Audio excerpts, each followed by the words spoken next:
in the book is cross-culturally applicable. It is cross-sectionally applicable. It is specifically helpful for nonprofit organizations and any faith-based organization. It's also important for people who are in C-suite positions because a business is a business and an organization is a business. And whether we want to believe it or not, the Black American Church is a business.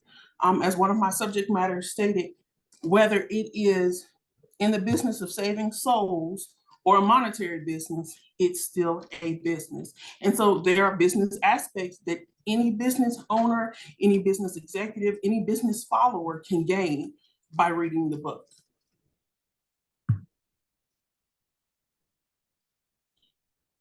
So how did I come up with the topic? I get this question all the time, and I thought it was important to address it because people ask me that a lot.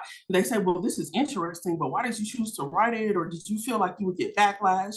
Yeah, I probably will get some backlash, and I'm okay with that because I stand strong in my convictions. But essentially what transpired is about 4.5 years ago, I had someone approach me from an organization. It was a division of a larger organization, and they stated they had some issues. They thought they were just simple communication issues within the particular group, and asked if I knew if there was a mediator.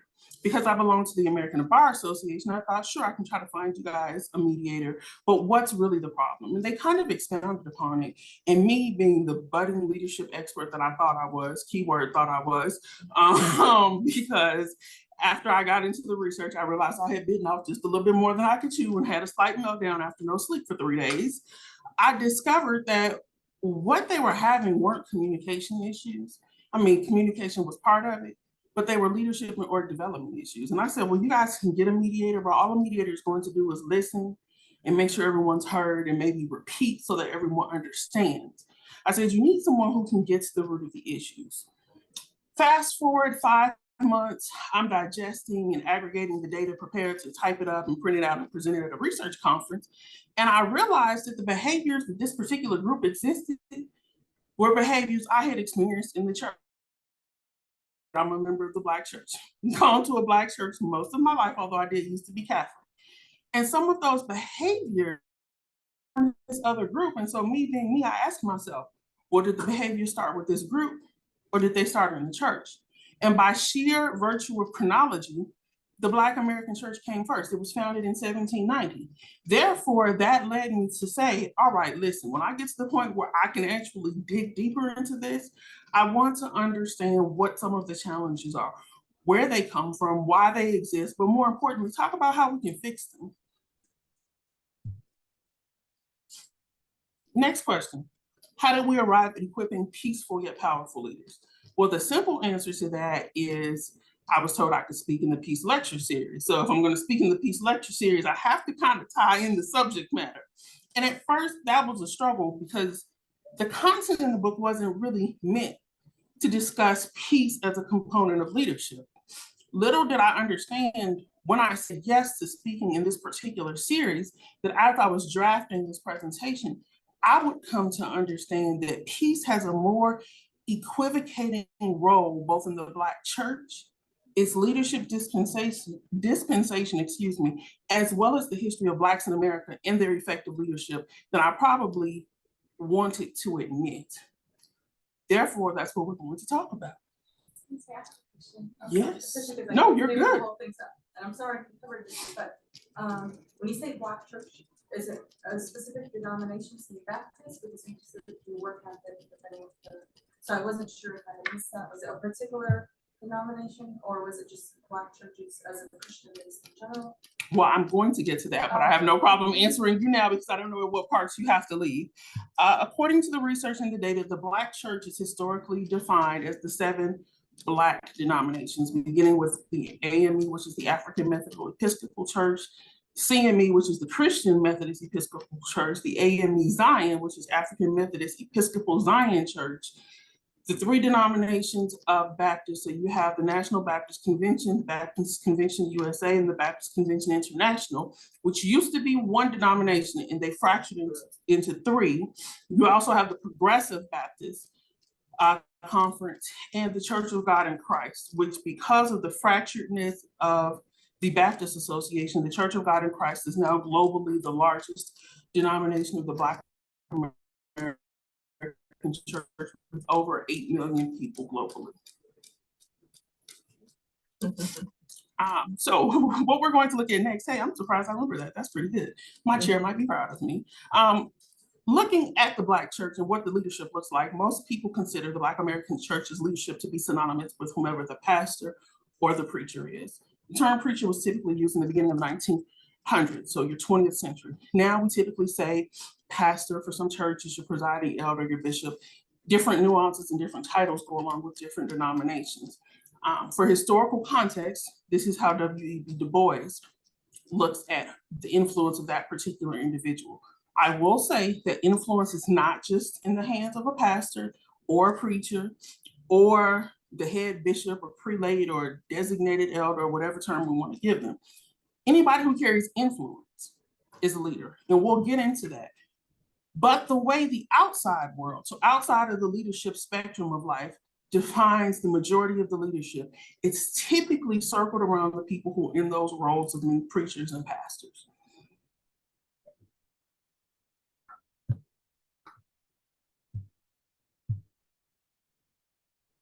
So then we look at what some other experts have to say about the same person. And this here was very important to the ethnographic and the anthropological fraction of who the Black preacher is, who the Black pastor is, who the Black leader is. A lot of people who examine the Black church from the outside hypothesize, postulate, posit that that person only became a nuanced figure once they enslaved Africans in America. Absolutely not true. The Black church is a very unique amalgamation of not just trends, cultures, and nuances that developed once Africans were brought to America, but it's a Sankofa connection to who we were as a people in Africa before coming to America. And that's one of the things that makes the Black church unique. This is the only institution in the US that is comprised that way. And so finally, we're going to take a look at one more definition. And I want you to pay particular attention. It says that in this particular century, the Black preacher should be both an idealist, politician, and leader. So this person has now gone from just being a spiritual caretaker to someone who's ultimately influencing every aspect of the population.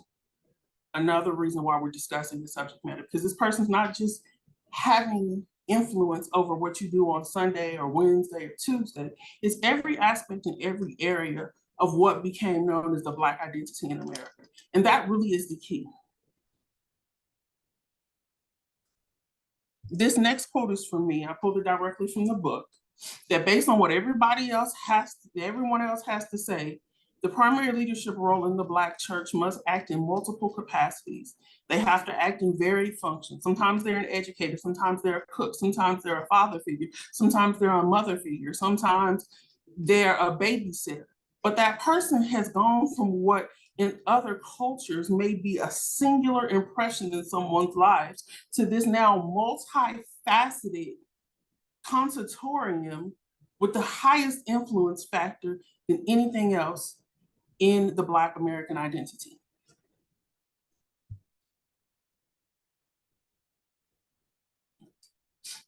Look at a few population demographics here, just so we can truly understand, and I don't know how much you all can see online, but just to really understand that comparatively to other cultures and other races in the US, the Black church is the dominant religious and cultural force in the United States. To give you some examples, it's not just the religious aspect of it, but the Black church was the initial preceptor of insurance, banking institutions, educational institutions. Many of HBCUs started in basements of Black churches. Real estate agents, land owning institutions, all of those grew out of the Black church.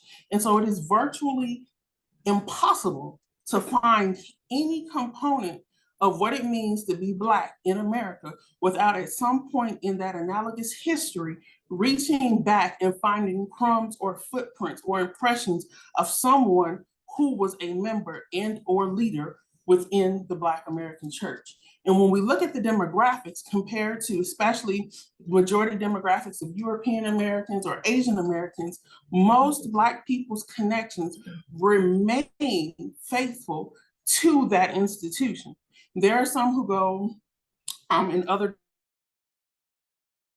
based churches, but when you look at the core of what the belief center, over 50% of Blacks continue to affiliate with these institutions. All right, let's look at the population composition. I already mentioned we got 25 plus members and there's 7 denominations. Here's where it gets interesting. The demographics show that the composition of the Black church is 70 to 80% women, and the converse of that is 20 to 30%. Oh, there's a mistake. That should say 20 to 30% men. Did not catch that. However, where we flip that on its head is leadership roles. 70 to 80% of them are men, while only 20 to 30% are women. It creates an inherent gender bias, which I talk about in the book, because then it leads to the question of, did the gender bias begin in the church? Or did we take the Eurocentric mindset of gender bias and then impute it on our own people? Again, the oldest denomination is the AME Church, the African Methodist Episcopal, which began in 1790. Mother Emanuel, which if you all remember was in the news in the last decade because of the hateful race acts committed against the people, and Bible study, the oldest Black church in America. The largest demographic denomination, 65 plus. Right under it were people between ages 50 and 65. But people who are 65 and older are hardcore. They're going when the doors are open, they're going when the doors are closed. If you sit in a seat, they'll tell you they built a pew. They are there for every fundraiser. Those people are rocking and rolling with the Black church. Why it's important to take note of that is that as you begin to look at some studies on the influence factor of the church in today's community, people who are millennials, Gen Zers, Gen A, Q, X, V, whatever's going to come after them, that connection that is there begins to dissipate because of some perceived nuances, but also because of the impartation of education. Also, college educated. These statistics vary so much from if you looked at 20, 30 years ago. 53% of those who affiliate with the Black church are now college educated. If we had looked at those statistics 20, 30, 40 years ago, you would have had a very, very different number. And where that plays into roles is that the majority of people who belong to these mega churches, I'm sure most of us are familiar with the Potter's House in Dallas, Texas, House of Hope in Chicago, New Birth in Atlanta. Those churches, the primary composition of those churches in the Black demographics are people who are college educated.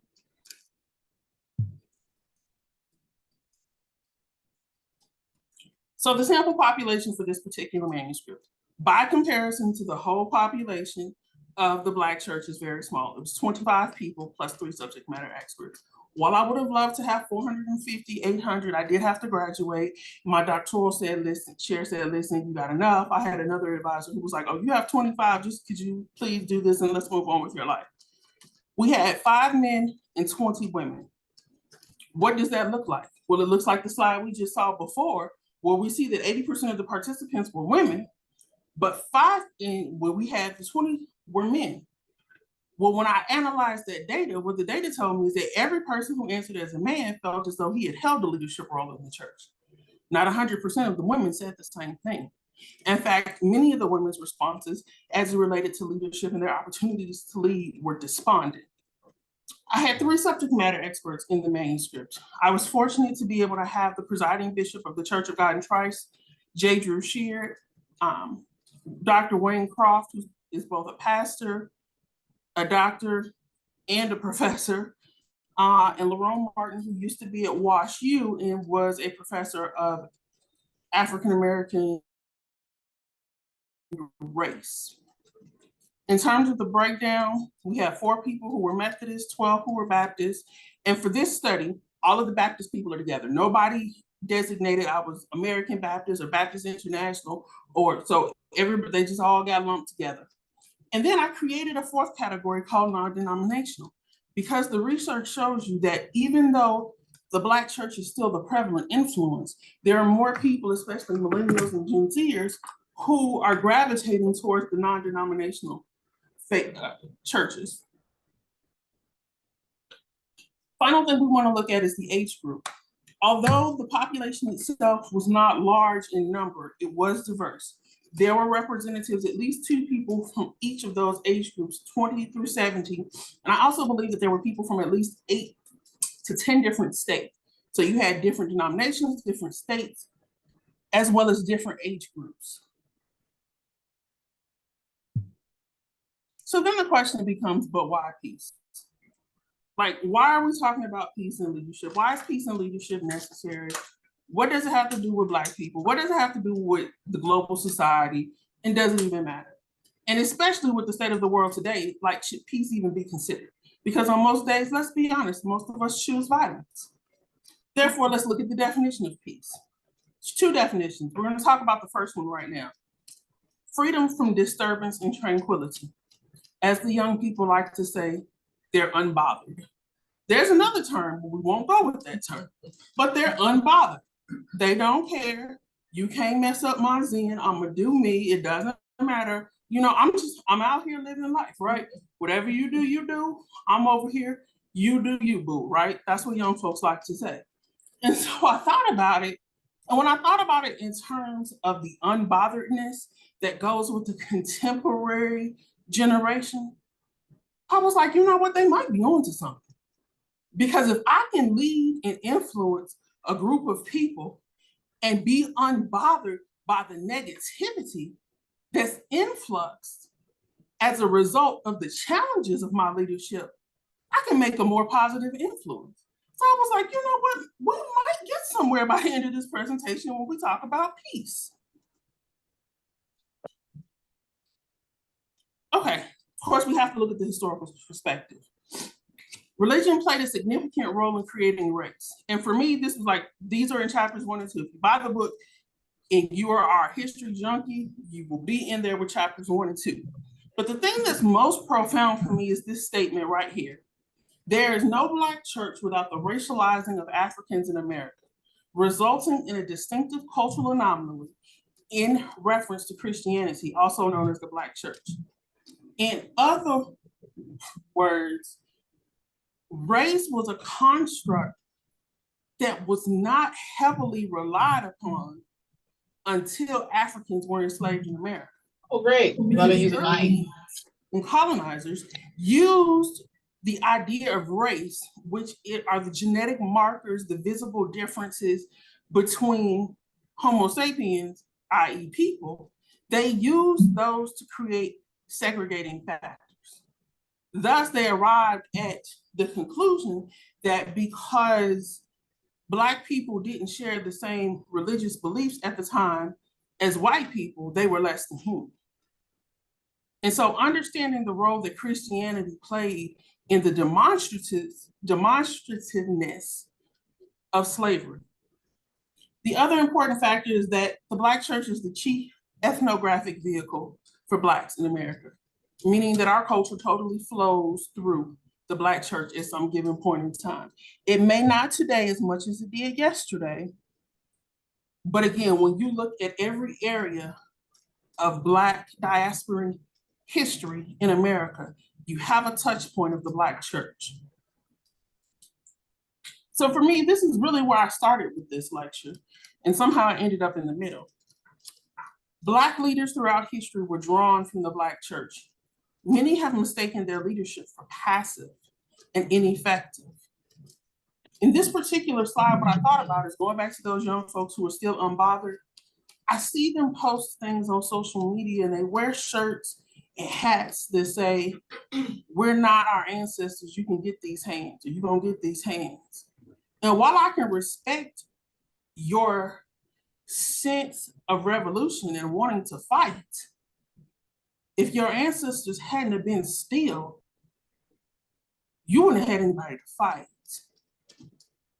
It takes more strength and courage in the face of adversity to walk past someone who's hosing you, who's got a dog on you, who's beating you almost to death, than it does to fight back. And I can say that from personal experience. My default emotion is anger. Okay, so the little thing that I choose violence, most days and most ways I get up and I choose violence. Like, you want to snap at me, I'm snapping back. I don't care if I am unbothered. You know, you can get all of what you came for. But to actually implement strategies that were rooted in peacefulness and in not being reactionary takes more fortitude than most people in this generation give them credit for.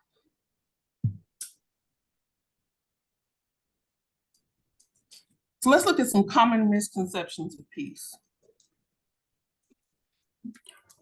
Common misconceptions of peace is that it's passive, weak, easy, ineffective, and that it does not involve a fight or a struggle. Peace is not passive. Now, passive people may choose to engage in peace, but it does not mean that the constant art of peace itself is passive. Any of you all who are political science majors or even women's studies majors, at some point you have studied a time in history in which there were negotiations between the US and anybody else, or France and anybody else. If you look at the Cold War between the US and Russia/Ukraine now, we say that there are times of peace and times of war, and that we're having what? Peace talks. We're having conversations about being in a non-war state. Therefore telling you, peace can't be passive. There has to be activity for it. If we have to have a talk about something that's going to happen, that means that thing is in action. Peace is also not weak. Again, I go back to myself. It is much, much easier for me to snap back on somebody than it is for me to hold my tongue. I don't know how many of you guys are Christians, and that's okay. We'll use it as a reference tool. The book of James says that you ought to be slow to speak, quick to listen, slow to speak, and slow to wrath. I fail every single day of my life. Every single day I have to tell the Lord I'm sorry, because I'm not slow to speak and I'm not slow to wrath. Okay, sometimes I can listen if I know in advance, oh, I'm supposed to listen to you. That's great. But you mean off the cusp, you're handing me this situation and I'm not supposed to get upset. I'm not supposed to tell you how I feel. I'm not supposed to show emotion on my face. I fail. Therefore, peace cannot be weak. Again, because of those factors, it cannot be easy. If your natural orientation towards a human is not to be docile, and some people's is, let's not, get it incorrect. Some people have a natural disposition towards being docile. I'm not one of those people. It takes more effort for me to choose peace, for me to choose tranquility, for me to not to be bothered by something that someone else says that's ignorant or stupid or inaccurate. Peace is ineffective. How many of you all have heard the phrase, silence is golden? You know why silence is golden? Because when you quit speaking to people, you quit caring, you quit giving them your energy, they quit getting your attention, and it's highly effective. Because then they know that you bounced, it's over, it's a wrap, it's a done deal. Or they're so unbothered that even me acting a plumb fool doesn't change how they influence other people. And again, peace doesn't involve a fight or a struggle. Protecting your peace every day is a struggle. In this world we live in, especially as Blacks, protecting your peace is a daily struggle. So as those in leadership roles, especially in the church, we have to understand, peace is not passive, it's not easy. It's a list of peaceful leaders that are also powerful. This is not an all-inclusive list. This is not an exhaustive list. This is not my top 10 list. It's simply a list of people who were powerful, who were Black, who chose peace. Some of them are dead. Some of them are alive. That's intentional. Half are men, half are women, That was intentional because the women in the struggle for both civil rights, equality, and the progression of the Black church are consistently overlooked in this country. And so there was no way I was presenting the subject matter of this book without equally representing those women. And if you notice the last two, I have the King family. That's on purpose. Everybody's gonna default to MLK, and he's a great dude and he should be mentioned. But what about his wife? What about his sister? What about his mother, who was a civil rights activist and gunned down in church? What about his daughter, who leads the King Center and teaches his education theory of nonviolence? So they just all got put into one. And then there's Nelson Mandela, and there's a reason for this. Couple of reasons. No, he's not an African American. He's absolutely African. But it shows the effect that the Black American church had globally. Other countries utilized the civil rights movement, which was drawn out of the church, to emancipate themselves. That included the fight against apartheid in South America. Okay, let's get to the good. This is the stuff that makes me feel all excited and warm and fuzzy. I know I already seem pretty animated, but now we're actually talking about what the critical parts of leadership are. And if I did cartwheels, I would probably do a cartwheel. These 5 things are not the only things that comprise leadership, but for the purpose of an hour and for the purpose of this discussion, these are the 5 we're going to focus on. Influence, process, systems, behaviors, and relational constructs. How many of you all were told as a child, don't be a follower? Somebody raise your hand, because if you don't, you're lying. My mama told me not to be a follower, right? We all gotta be a follower. You can't always be a leader. Sometimes you have to be a follower, and even leaders have to know how to follow other people. Because if you don't have followers, the definition of leadership, I'm sorry, I forgot to give this to you. So the definition of leadership that I always use is by Nordhaus. It's very simple. It's the ability to influence a group of people to a shared goal. Ability to influence people. Well, we're talking about influence, right? People to a shared goal. Those people are called followers. You don't have any followers, you're not a leader. So let's do away with it. That's the only thing you remember from this. Online, on Zoom, in this room. If you don't remember anything else, you need followers. We all need followers. George Foreman got 10 kids, and guess what? Each kid is a follower. They're all named George, Georgetta, Georgina, and George somebody else, but they're all his followers. Leadership is a process. It's agile and it's didactic. Didactic means it's two-way. We often think of leadership as being some linear function that goes top, down, or horizontally.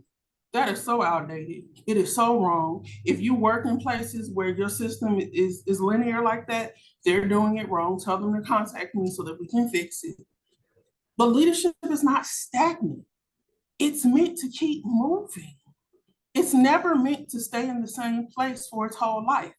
As leaders, we're not meant to lead the same way our whole lives. We're not meant to lead the same people sometimes our whole lives. So as the Black church, what does that mean? It means that our leaders have to transform as the population transforms. Leadership is a system. Leadership is so often confused with a leader. Leaders are people. Leadership is a process. In the process of leadership, you have systems, internal and external. So in the church, you got your system. You got deacons and mothers and ushers and missionaries and WMU and the arm-bearing people, and in the choir and the food ministry and the teen ministry and any other ministry you can fit in there. But then there's the external factor, the neighborhoods, the communities you serve, the afflicting racism, the social inequities, the education gap, the health disparities. Guess what? It's all a part of the leadership system of the Black church. And far too many times we only focus on what's happening inside those walls instead of focusing on everything that happens in the system. Because when something happens in that system, it affects what happens on the inside. So when you can't make enough in your tithes and offerings, maybe it's because food went up and eggs cost $4.95 a gallon. Ding, ding, ding. It affects us all. Leadership is not about traits. Okay, I'm sorry, I lied. If you remember 2 things, I want you to remember that leaders are followers, And I really, really, really, really, really, really need you to realize that leadership is not about traits. It is not an innate composition. And I'm looking at somebody's face and somebody is thinking, well, hold on, I was always told I was a natural born leader, or this person is such a great leader because they do this or that. Leadership is a behavioral construct. It can be taught, it can be learned. In fact, those things that you have that make you a great leader, or so that you think, those can be used for naught and for negative components of destructive leadership. So we have to get away, especially in the Black church, from looking at certain behaviors. And we'll talk about this on the scorecard, but charisma is one of those buzz points. We think if somebody is charismatic, let's make them president. Let's talk about Obama. He went to a Black church, Trinity, in fact, on the south side of Chicago on 95th Street. I love President Obama, but if he hadn't spoken as well as he does, he may not have made it. It didn't actually have to do with his leadership aptitude. It was because he had a magnetic personality that even got people in the list. We'll pick on MLK again. Wasn't a great leader, absolutely, but he had that magnetic personality that drew people in. That magnetic personality, called charisma, is a leadership, not a trait. It describes the behaviors we have that influence how we lead. Relational construct. Whether you realize it or not, as a leader, you have to be relational to followers, and you have to be able to relate to things within the leadership system. I would love to expound upon it more, but I'm looking at the little timekeeper I have in this wonderful new version of PowerPoint here. I'm already over 40 minutes. But do remember that as a leader, don't ever think you can ascend to the highest ranks of leadership if you can't relate to the people you're leading. Oh no, that was weird. All right, leadership effectuation. In other words, what do you need to carry out leadership? What do you need to be an effective leader? Again, we're talking about the Black American church as being the sample population. It's transient. What do you need as president of IBM? What do you need as president of Dell? In fact, if the president of IBM had not had these things listed here, IBM would have gone out of business once Apple came on the scene, which almost happened. You need to be an effective communicator. You have to be able to communicate internally, externally, collectively, and individually. So how does that relate to the church? You can't just preach to the people who are 60 years old. You got to preach to the 20-year-olds. You can't just talk and have a conversation that's so elevated and use words like the postulation of the effectuation of the dispensation of leadership and think that somebody without a high school diploma is going to understand you. In order to communicate effectively and efficiently, you have to know your target audience. You have to know what they relate to. So if you're talking to young people, you might have to do a little homework and slide in some young words every now and then. You know, you may have to tell them, well, for real, low key, the way I feel when I'm talking about something. See, I have 20-some-year-old siblings, and sometimes I look at them, I'm like, wait, what does that word mean these days? Okay, dope. We still using dope in the right correct? All right, great, that's dope. Okay. Dope, not dope, dope. But if my father says dope, he's talking about standing on the corner, right? In fact, communication. My father, I love him to death. I was watching something on television, and the guy said, "Are y'all smoking reefer?"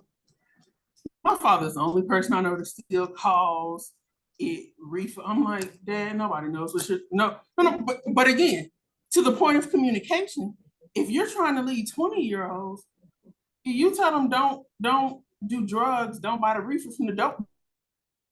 What are you talking about? Like, you don't want me to buy reefer or you don't want me to buy dope? Which one is, but you have to be effective. And that's part of the issue the Black church struggles with, is because we're this multi-generational, we're a multi-educational, multi-socioeconomic institution. We got communication differences, we have educational differences, we have demographic differences, because the way they talk in the South is not how they talk in the North. I'm from the North. My dad's from Mississippi. I'll never forget, he said to me when I was a kid, hey, bring me a cup. What did I do? I brought him a plastic cup. That's a cup. He says, no, bring me something you drink coffee out of. That's a mug, sir. That's not a cup, right? But as a leader, you gotta understand. You see, she said it's a cup. But as a leader, you have to understand these nuanced differences of communication. Knowledge, skills, abilities, and competencies. This is gonna hurt somebody's feelings, and I'm okay with it. It is not okay in 2023 to put people in anybody's leadership role who does not have the necessary knowledge, skills, abilities, and competencies. Yes, you can do professional development. Yes, you can learn along the way. Yes, you'll know everything when you get to the top. But if you're reading the Bible to somebody on Sunday and you're struggling with the fact that, like, Job is not Job, you know, there's just some things we need to know. And nepotism is not okay. Like, nepotism is just not okay just for the sake of doing it. It's just not okay. And we'll get to that when we get to the scorecard. Cultural agility and cultural competency. And for the Black church, this one might seem like an oxymoron or a paradox because we're like, it's all Black people, right? And maybe we all believe in Christ, or it's a Black organization and we're all Black, so what do we need cultural agility for? Well, because culture is not the same thing as race. Culture are shared experiences and they're artifacts and things that each person brings to a collective group. And so if I am the leader of an organization in Mizzou, and I have international students, I got Black students from Memphis and Black students from Chicago and Black students from New York and Black students from Hayti, Missouri, which for the rest of the world is pronounced Haiti. Those are different cultures. Those people interact different ways. They learn different ways. They have different analogies and different examples you're going to have to give them to get them to where we're trying to go. And so we have to get out of the mindset that just because we're all Black means we're all the same. We're not.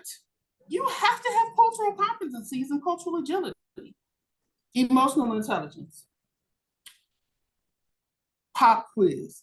Who's better at emotional intelligence, men or women? This is what the research says, not your personal opinion. Say it again. Okay, the research shows that women are more astute at emotional intelligence.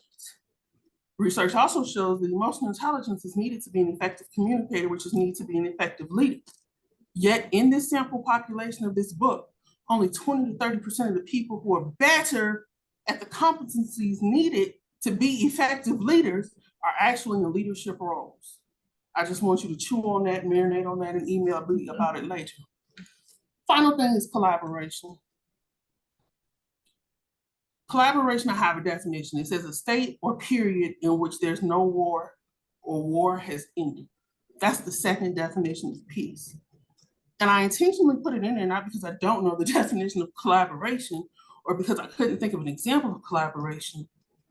But when you look at the second definition that says a state or a period in which there's no war or war has ended, when you collaborate with somebody, so I'm gonna take it back to the 80s because I'm from Chicago, right?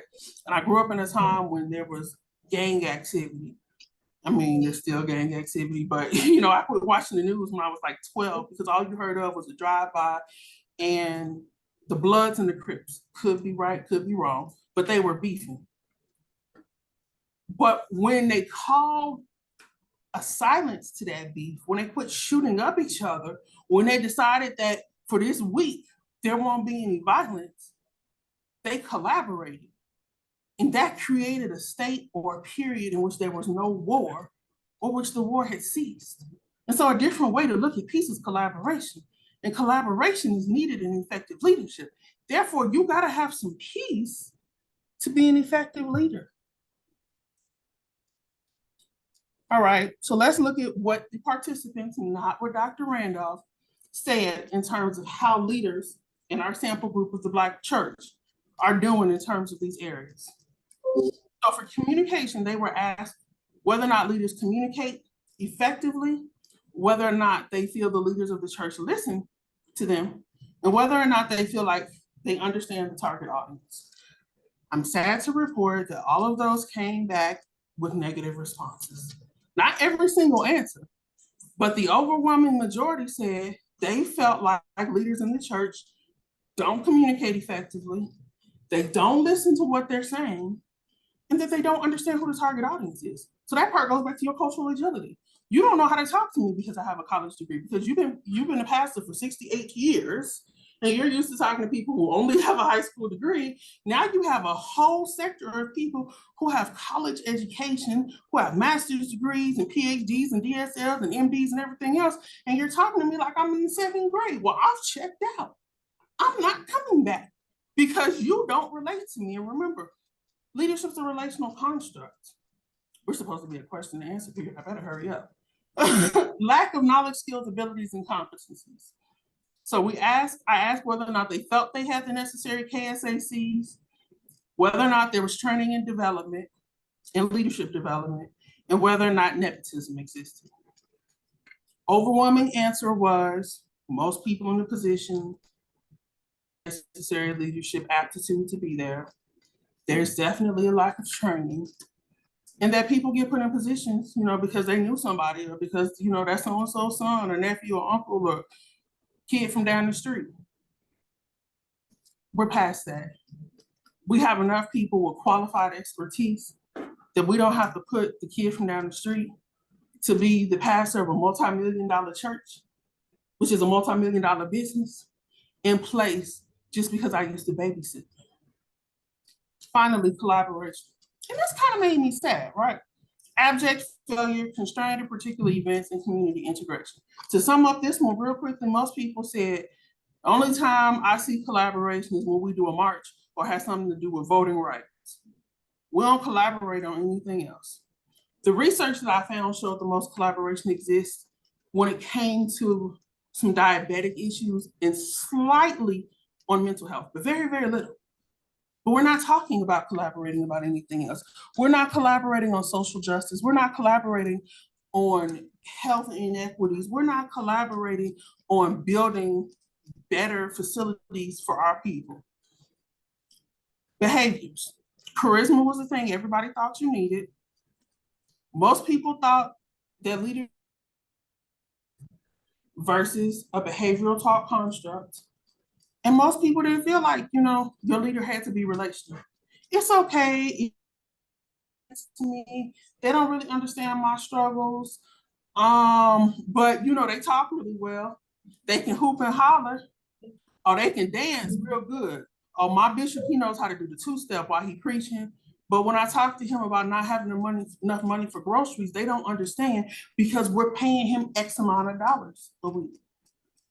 That's what the people said, not what I said. By the way, I did not participate in the research. I've answered your question. Emotional intelligence goes back to listening. Navigating feelings. The number one thing that people had to say is that leaders within the sample population don't know how to navigate their feelings or other people's feelings. The biggest component of that was mental health.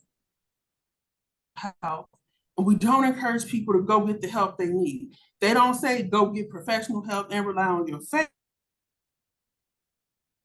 To this questionnaire interview felt like the church just pushes away the idea of professional mental health. Understand, this may not be a reflection of the individual church that you belong to. This is what the group of surveyed people said. Finalize the broader context, societal context. The number one takeaway from this, or number two, well, no, take all of them away. I take that back. Most people feel like the church has lost its influence. Most people felt like the church is failing to meet the community's needs. And most people felt like there was gender oppression. We'll talk about that for 25 seconds. I've been a member of the Black church since I was 10 years old.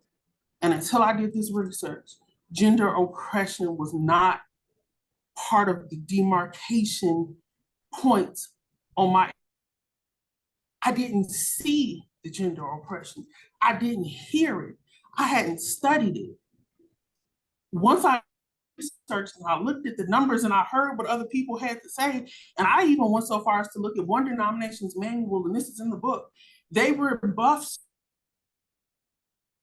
in the top leadership roles. We're doing the same thing that Europeans do to us now. That's a problem. So how do we equip powerful and peaceful leaders? Well, I'm glad that you asked. First, we understand the influence factor. I've explained the influence factor. I'm sure we all get it by now. But accountability.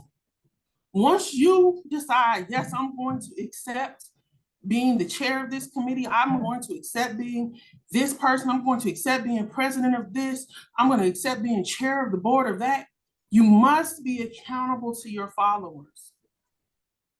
You don't get to just leave. You can't just dip. You can't just say, you know what, I got a class and I just need to go on about my life. It doesn't work that way. They put you there because they need somebody to guide them. As a leader, you guys have to be accountable. Process incorporation. We got to remember, leadership's a process. It doesn't start here and stop here. There's no straight line to leadership. It's not even a zigzag line. It's not even a circle. Sometimes you're going to circle, then you're going to circle back, and then you're going to go this way and that way. You have to engage in the process. You got to understand the systems, the disruptors, internally and externally. COVID, huge disruptor, messed up the church. The Church of God in Christ, which we've already established is the #1 denomination, lost 30 bishops at one point with no one to replace them because we didn't prepare for those external disruptors. Behavior transformation. If we want to be peaceful, we have to stop being reactionary and start being proactive. You have to decide before you walk into that meeting, no matter what so-and-so says to me, I'm unbothered. I'm not messable with. Can't do it today. Get that shirt that says not today, Satan. Get that outfit from Temu. I know y'all shop at Temu that says, nope, not today. Get that outfit. They have the one that has the shirt and the leggings to it. Go buy that one. You wear it in that meeting and you decide, because remember, peace isn't passive, it's active. You walk into the situation saying, not today. I don't care what you do. You can't mess up my groove. Let me tell y'all something. Somebody could have hit me on my way here. That wouldn't have changed the way my face was beat. It wouldn't have changed the clothes that I had on. I just would have been unbothered. I might be mad at something else tomorrow, but today I would have been good because I would have been proactively practicing peace. Got to remember, we got to be relational. Communication. We have to send and receive the intended messages. Implementing peace. I see you, I got you. Read the screen and we're going because time is up. Oh, and I promise you, there's only one more slide after this one. Emotional intelligence, collaboration, teach power through peace. Again, that whole protecting your peace, teach that, practice it, meditate on it day and night, so that as you lead and influence others, you inspire them to lead in such a manner as where they're protecting the peace and they're implementing the peace.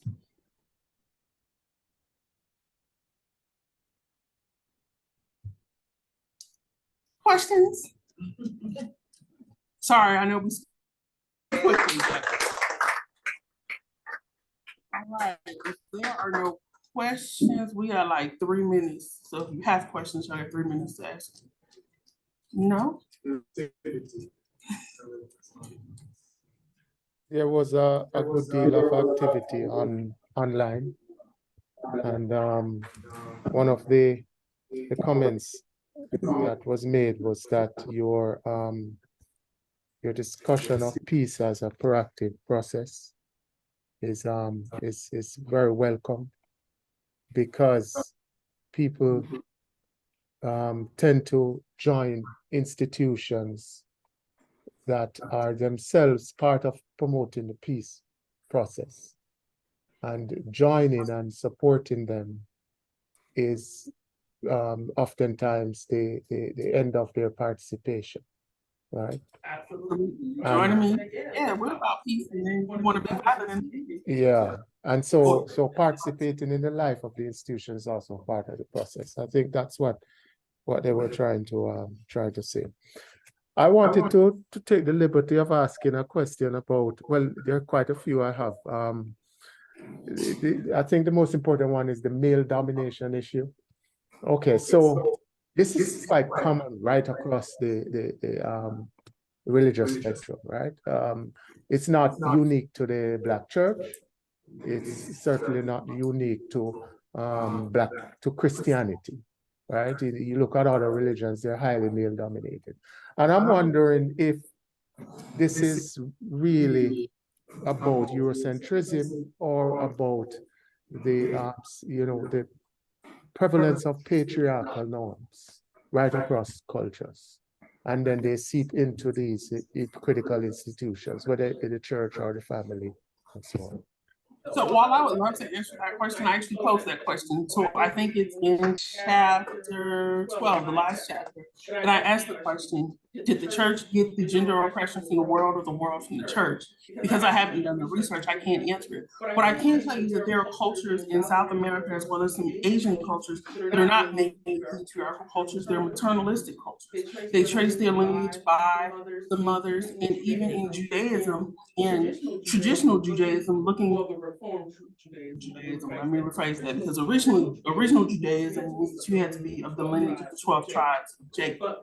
But beyond that, once it was branched out to be thought of as a religion, more so than a culture and a race, you were identified through the mother. And so there are cultures in our global society where it is female indoctrinated, so to speak. If you had to ask me, based on what you see in places like the US and others, and you're absolutely correct. If you go to other religions, I was in the UAE last year, and at a mosque, women can't even enter the same door as me. They gotta go in the back door, stay in this little compartmentalized part of the mosque, and I hope you meet Muhammad there, because if not, I guess you're SOL.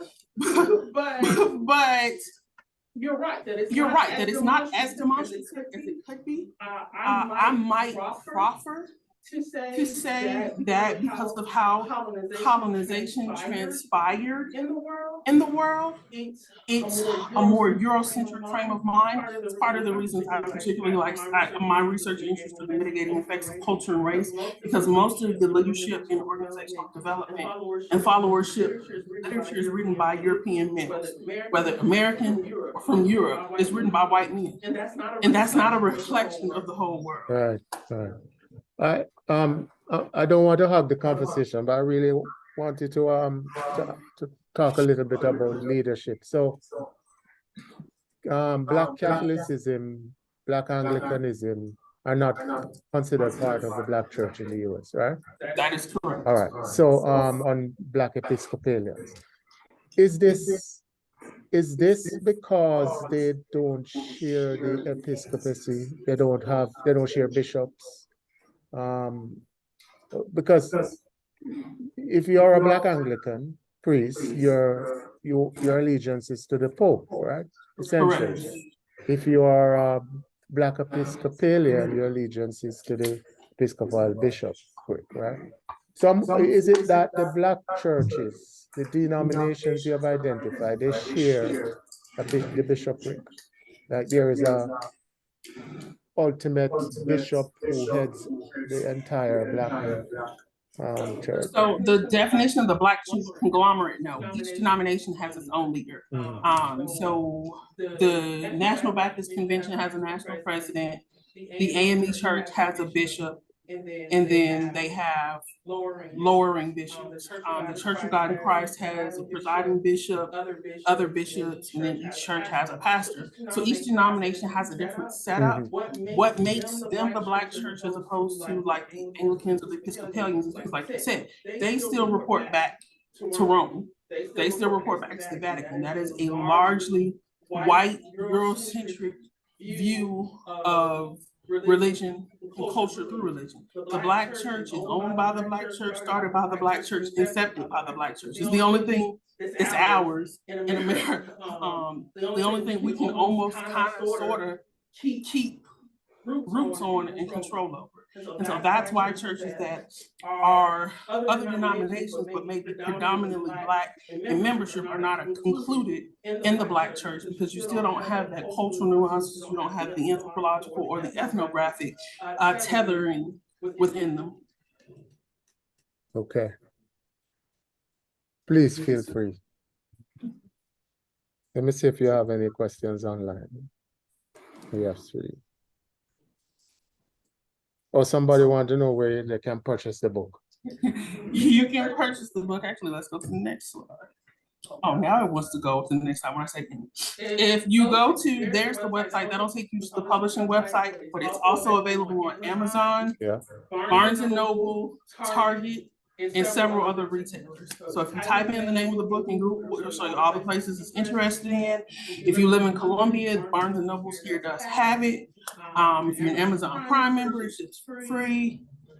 So anywhere, if you have access to the internet, you can order it. I did a Google search and it came up, even if you speak Spanish, someone has converted it on a Spanish website somewhere. There are also ebook versions, so Nook, Kindle, all of those are available as well.